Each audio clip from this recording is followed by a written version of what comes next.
pleases you and in keeping with the notices affixed to the walls of this wall, permit me to reintroduce myself. My name is Wamboi, Shadrach Wamboi. I appear for the 9th petitioner. My Lord, for the purpose of the court record, we equally have a pending application dated the 18th day of October, 2024. And to assist the Honorable Court, we have filed submissions dated the 29th day of October, 2024, and a list of authority dated the even date, the 29th day of October, 2024. My Lord, we rise in support of the application as urged by my colleagues and my seniors to confirm the conservatory orders that have since been issued, and in any event, to allow our request to have a suspension of the decision arrived at by the Senate on the 17th day of October, 2024. My Lord, this simple approach on the complex matters that lie before you for determination, and the manner in which we look at whether the court should grant or disallow the requests that are prayed, is that this honorable court is invited by the Constitution to be imaginative. The grant of orders of conservatory orders require that the court goes over and above probably the circumstances that are drawn, that have necessitated the filing of a petition before court, so that the court can either, in the words of Article 22, arrest a threat to the violation of a right or a fundamental freedom.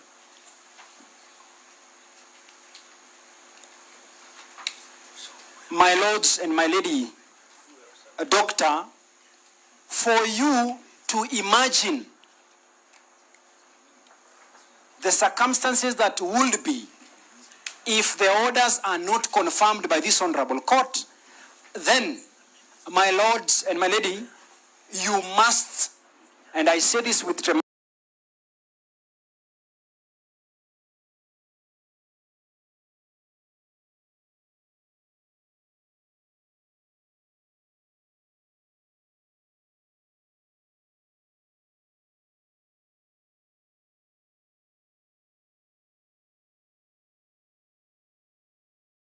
respect, reflect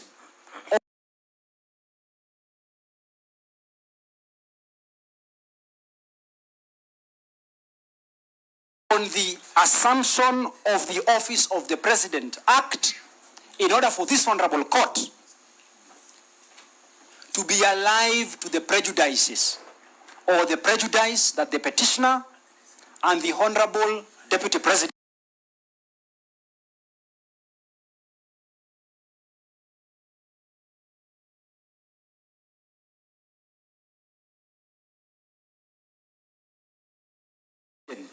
Rigathi Gachagua will face if the orders sought are not confirmed.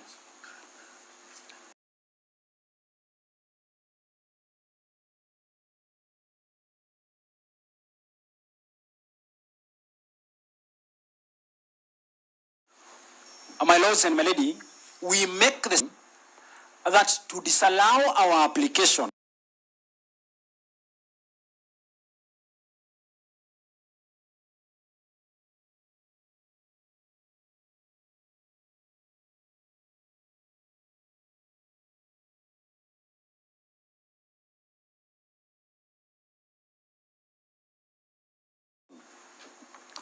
will lead to a wastage of public resources.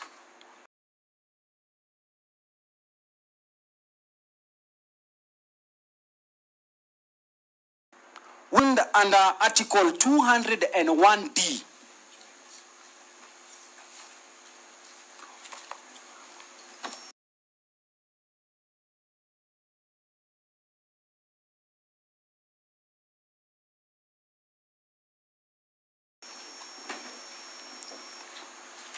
my lord, this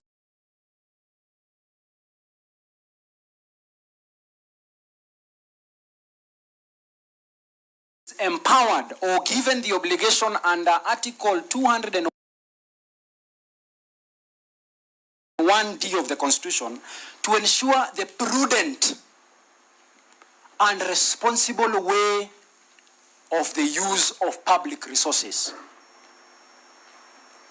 So that, my lady and my lords, the denial of the reliefs that we seek will automatically prompt the swearing in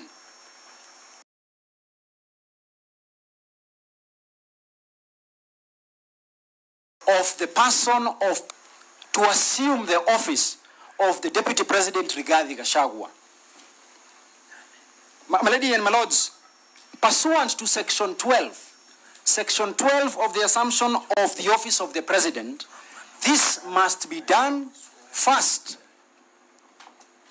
within the capital city of the Republic of Kenya, which is in Nairobi, and secondly, on that date when we are supposed to have the swearing in of the Deputy President, must be a public holiday. My lady and my lords, while being treated to a public holiday might not seem to be a bad thing, as it will give the court and councils an opportunity to rest.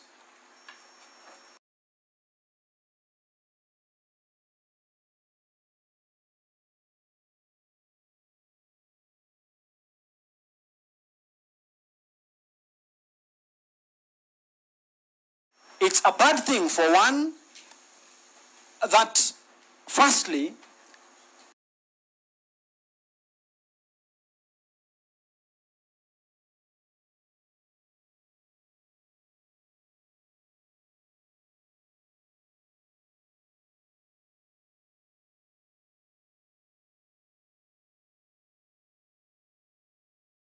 Kenyans who live from hand to mouth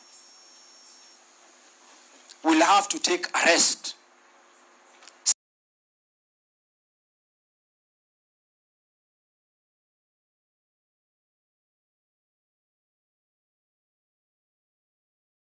Secondly, at a time when this honorable court is expected to be doing its business,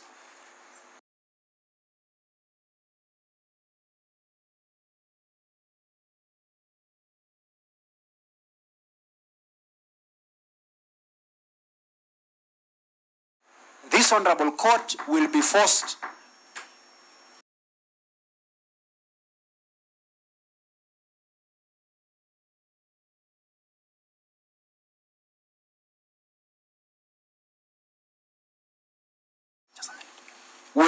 my lord, to retire and perhaps to add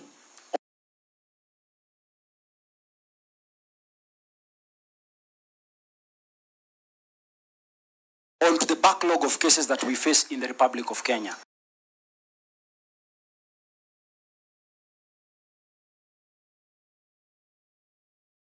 So that, my ladies, my lords, as I conclude my very humble submissions, so that I can pave the floor to my senior, is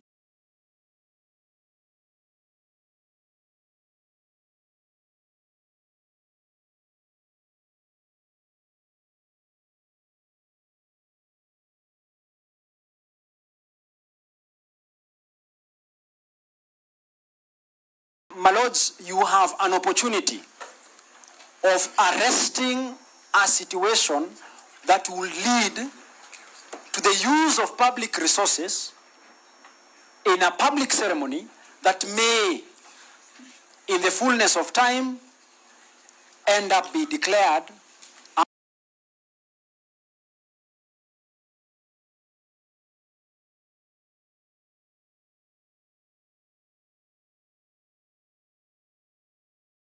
as unconstitutional, for the very grounds that we will be persuading you when we come to making arguments in support of the petition that lies before court. My lords, that should be all from me. I will pave the floor to my colleague Wanjiku. Thank you. Thank you. For the ninth petitioner. Thank you. My lord, may I Just for housekeeping, my lord, that at least the court is told who appears for who, because we may have, I do not know how many advocates are supporting. We may sit here to the end of time because each person is taking 5 minutes, and my concern is that the advocates who are appearing for the same client taking 5 minutes each. My lord.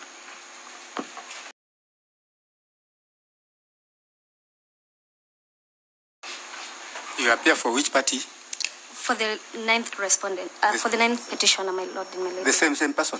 Yes. You had 5 minutes to share between the two of you. Mr. Wanjiku Wamboi has taken more than that.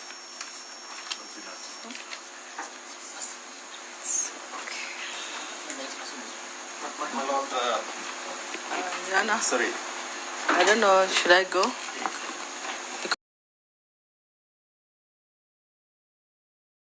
Because I'm for the second petitioner. Yes. My name is Kimoto Teresia Wanjiru Makazi, Tess Kimoto and Company Advocates from Kerugoya. And on behalf of the second petitioner, we wish to say that we support the application for conservatory order to remain. The reason why we are saying so is that if you look at our petition, the prayers that we are seeking. Sorry, my lord, with your permission, my lord, with your permission, I'm sorry, because Ms. Kimodo was submitting.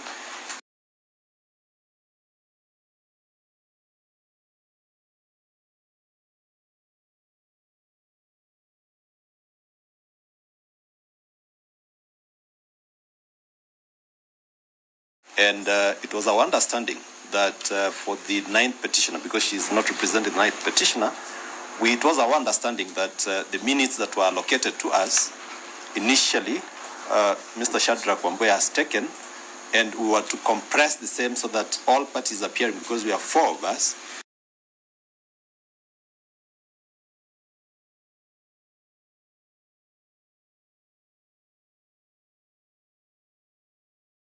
were to iron out those issues and submit, because it's only submitted on one point.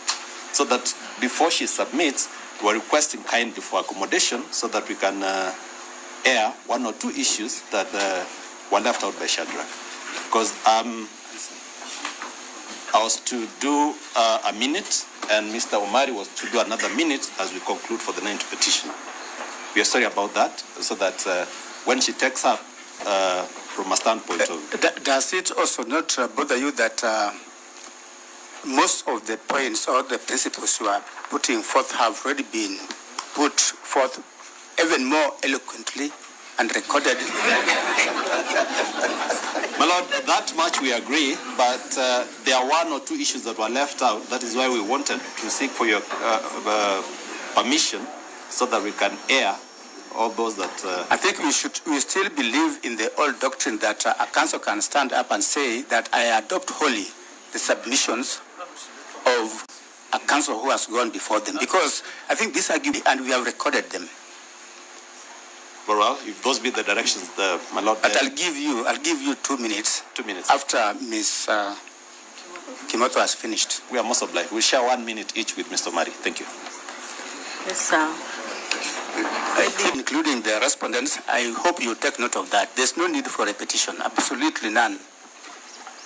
Yes, sir. The reason why we are in support of the conservatory orders remaining in force is that when Justice Richard Mwongo was issuing these orders before Kirugoya Law Courts, he had in mind petition E014. So he knew very well what he was doing, because we appeared before him several times and we tried to stop the impeachment proceedings. However, it was not possible, and he consolidated the files. Therefore, if you look at our petition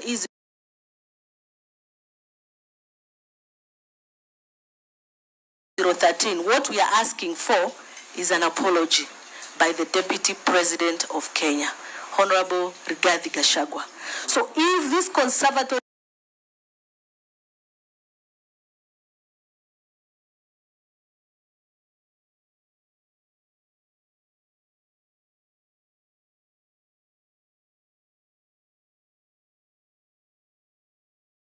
orders are lifted, what are we going to do? Are we not engaging in an academic exercise where our petition has been consolidated, but we are not being given a right to fair hearing, so that the court can understand why we need this apology? And this petition was filed first. It was filed on the 25th September, before the impeachment and after the impeachment. So we are praying that we be given a right to fair hearing. We be heard first. We have nothing against Professor Kindiki. However, once he assumes office, he will now become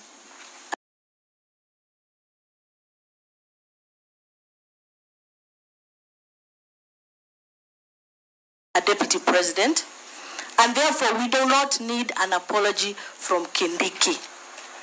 We need an apology from Rigathi Gachagua, and we need an apology from at his official residence. No. They will have no. Allow me to. My Lord, may I just interfere? The petition by Kimotho and Company required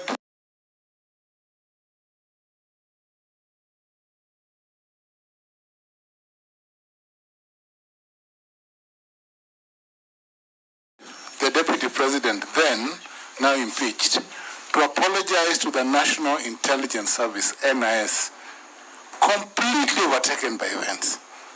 I don't even know why she's here. No.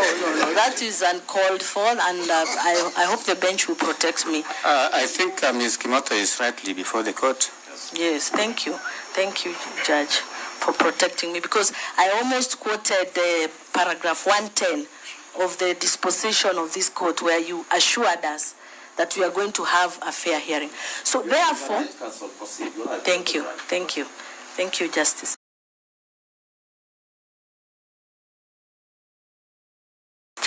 So what I'm saying is that yes. So what I am saying is that we need an apology from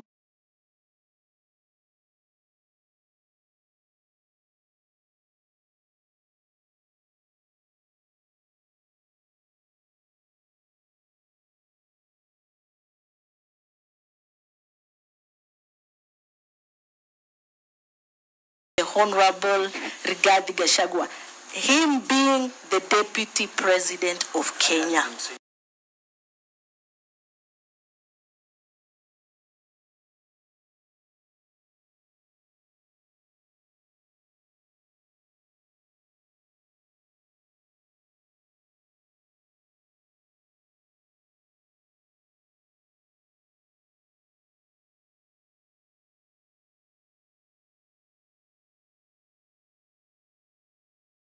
So what we are saying is that we want him, at least we are going to support even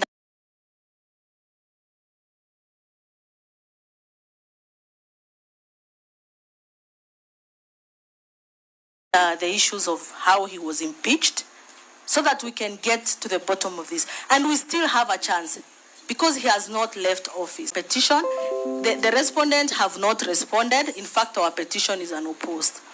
So therefore,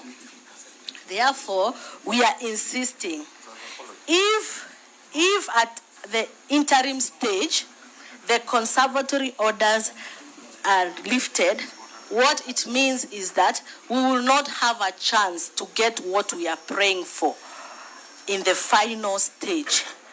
So it will be in our view, we will have been a particular moment. Therefore, when we remove this conservatory order, it only means that we'll have a final order in the interim, because now there will be a new deputy president, and we sued Honorable Rigathi Gachagua when he was the sitting deputy president, as a deputy president, not as Honorable Rigathi Gachagua. So we are praying that the court do look at this. There was also an issue of public participation. Once we were consolidated, those are the issues that are also in petition E014, on how the public participation was conducted, which we, of course, we support. It was hurriedly done. So we did not even have a chance, or many people and many Kenyans did not have a chance to give their views. So again, just 1 minute. Again, this is what we are saying. It will now go to an academic exercise where we just appear before the court and expect just to be told you have no right anymore, and you're overtaken by events, just like some councils were trying to say. That's all. Thank you. Thank you. That petitioner. Sorry, my lord, I was to take cue. My name is Sam Nyaberi. You gave indications and directions earlier that we take 2 minutes.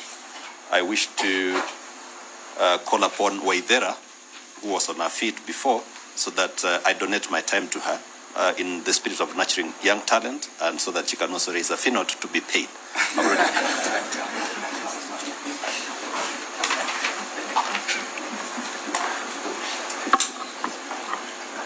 Ms. Waithera, how are you?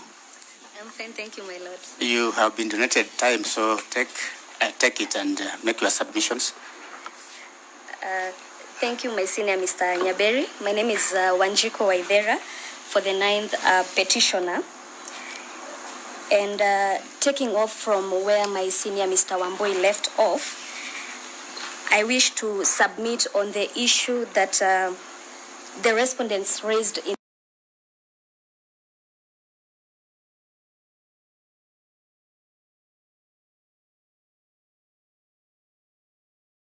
their responses, that is separation of power, to have the applications dismissed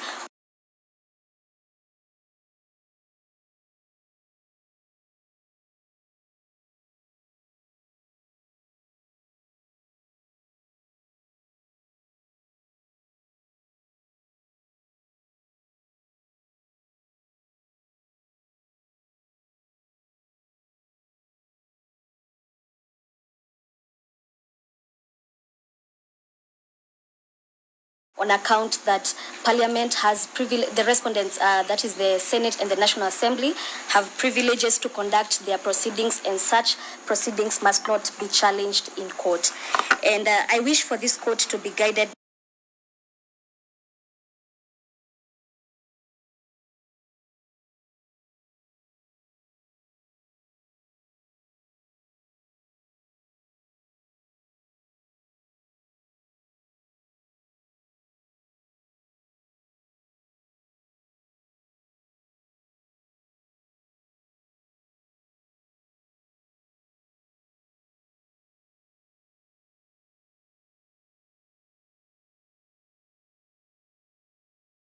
by the decision of Justice Lenaola in the Commission for Implementation of the Constitution versus the National Assembly of Kenya and 2 others, 2013 EKIR.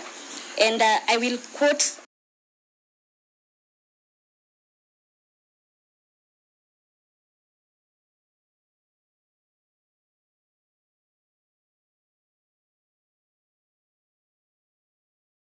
part of the passage where the court said that, to my mind, the separation of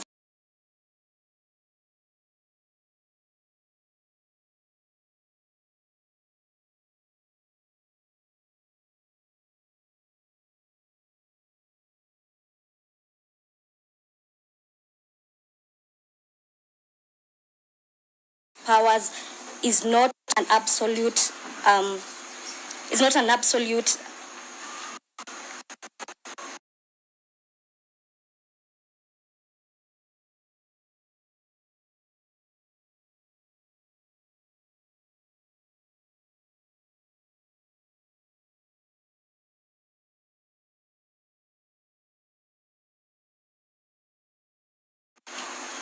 to my mind, the separation of power principle contained in the Constitution is not absolute, and the courts as defendants have to be allowed to interfere where there is a violation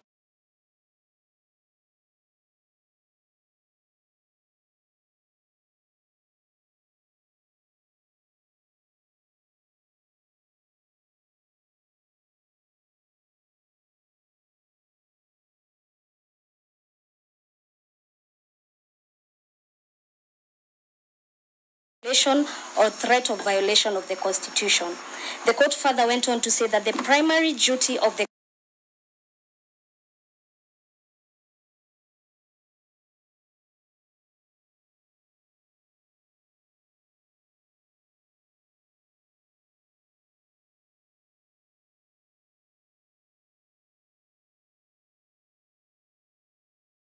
court is to the Constitution and to the law, and which must apply in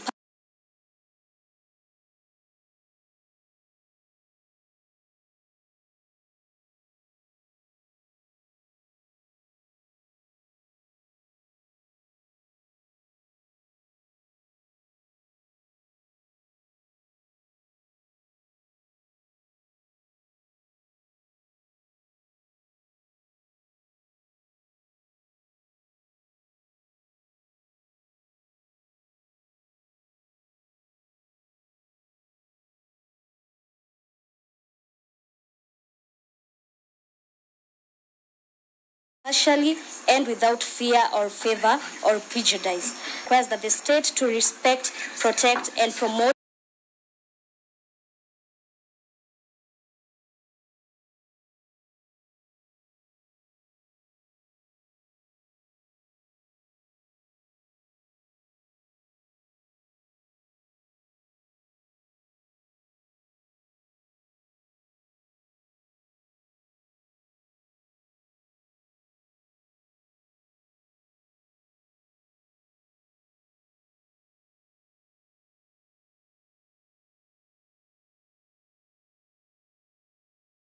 rights.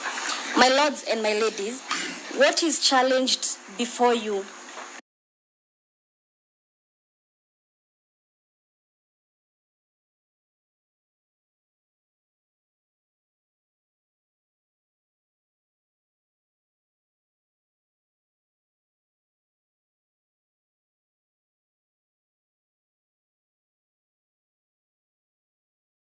are the proceedings that were undertaken at the Senate, and amongst what we are challenging is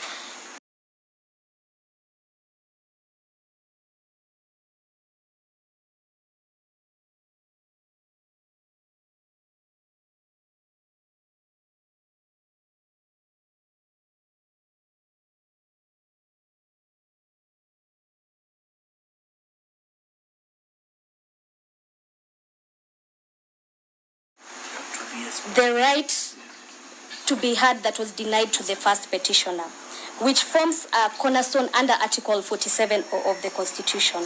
And therefore, this court stands at crossroads of history with a rare opportunity not to merely interpret the law, but to define it in a way that will echo through generations. The decisions of this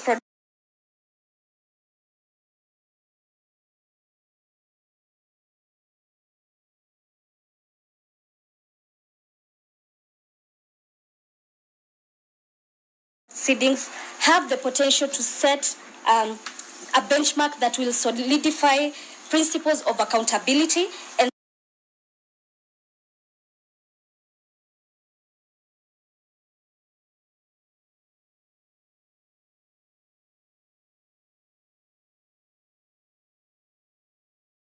strengthen our democratic foundation. We therefore invite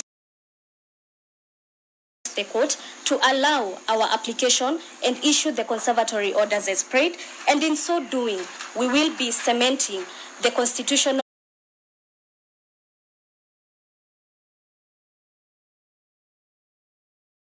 We organized Ms. Omari will do a wrap for 30 seconds or 1 minute.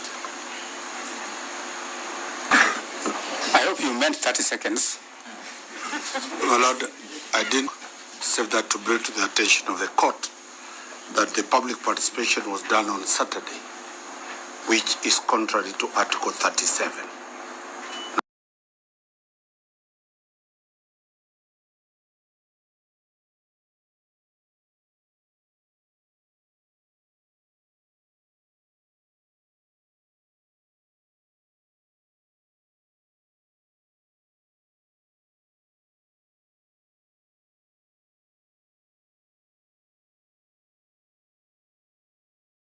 Number two, the public participation was supposed to be done at that this court will uphold. I beg that the court extends the grant of the conservatory orders. Thank you very much, my lords and my lady. Thank you.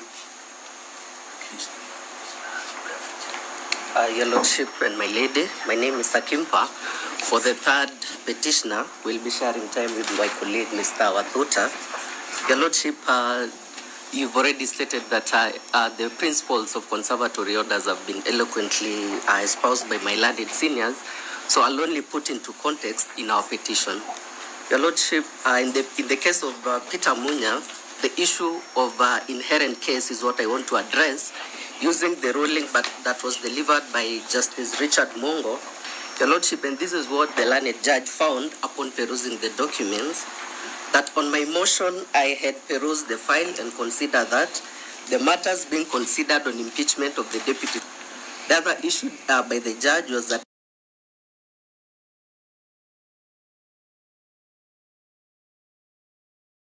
there exists no statutory or subsidiary legislative framework for impeachment of the deputy president. The learned judge also said that there exists no